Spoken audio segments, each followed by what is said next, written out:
السلام عليكم ورحمة الله وبركاته. كبجنتوتا في دعوتوتا غردفتوتا يوتيوب channel كي جالت أركم تويل كام غردفتوتا كيا الشام حركفونا بكم جرت مرتين جاف رحمن ربي كدومان قبل اسم برا حاجراتو إيجا غردفتوتا كيا فيديو كيا كان الركب اللي في واي مجا باشري كناتي يكون تري هاتي والرئيس اللي هاتي شان يروح جاء لما موسى درا nagargaara jechaa turteen illee akkuma san nagargaara ijoolleetii wajji asiina baasaa fayyaati yaan qabuu jettee kadhataa turtee namni dhaga'een jiru namni yeroo tokko gargaarre amma hin ga'a osoo hin taane namni rakkatu malee ol bahee namaan kadhatu rakkatu malee fuula namaan dhaabatu kalee osoo boo'ee ilmaan tiyya jedhee tiniin kadhatu har'a fayyaa ofiituu dhabe. Rabbiin obboleessa keenya kana haa fayyisu yeroo gabaabduu keessatti rabbiin si haa aafiyu homuu sin argini rabbiin si haa fayyisu umrii keessi haa dheeressu ijoollee teetii rabbiin fayyaa siif haa kennu homtuu sin argini haadha manaa keellee rabbi fayyaa siif haa kennu sillee fayyaa si haa kennu osoo kalee ijoollee tiyya jedhee booyu har'a fayyaa ofiituu dhabetiniin mana hakimaa jira rabbiin si haa aafu inshaallah dawaa ofiitiin daddafitti rabbi si haa aafu rabbi si haa fayyisu.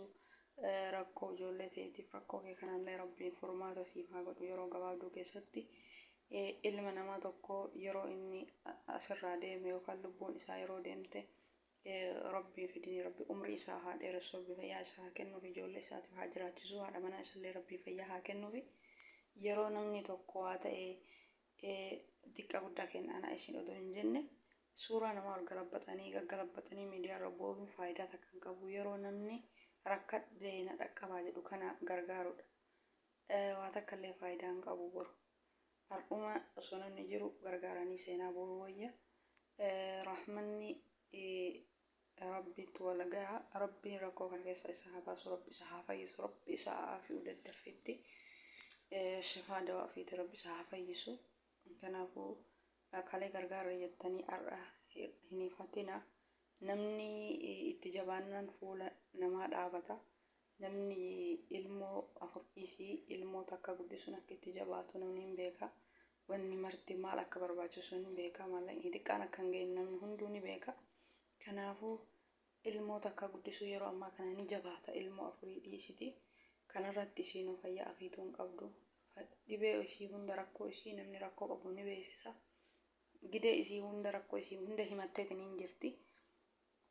Kana caalaa maal barbaachisare nama kana har'uma gargaaruu wayyaa gizee inni na gargaaraa jedhee boo kana har'a kalee isii dhukkuba har'a inni osoo booyu fayyaa ofiituu dhabee rabbi isa haa fayyisu rabbi isa haa aafiyu inshaallah bakka jirtan maraa du'aayii godhaafi wallaahi hedduu garaa nama nyaata kalee rakkan jedhanis akkas osoo booyanii rakkoo keessa seenanii har'a fayyaa ofiituu dhabe cinqiin dhibee namatti taati yaaddoon assaanni dhibee namatti taati.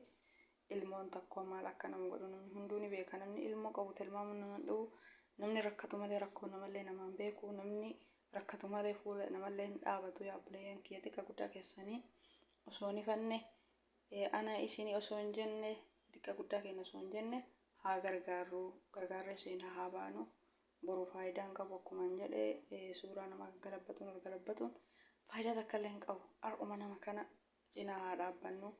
Waan qabnuun dirqama waan guddaa osoo hin taane isaaf namni hundi waan xiqqoo qaburraa yoo walitti fuudheef isaaf faayidaadha. Rabbiin nu marti kennaa har'aa fayyaa qabnaa boru waan taanu hin beeynu.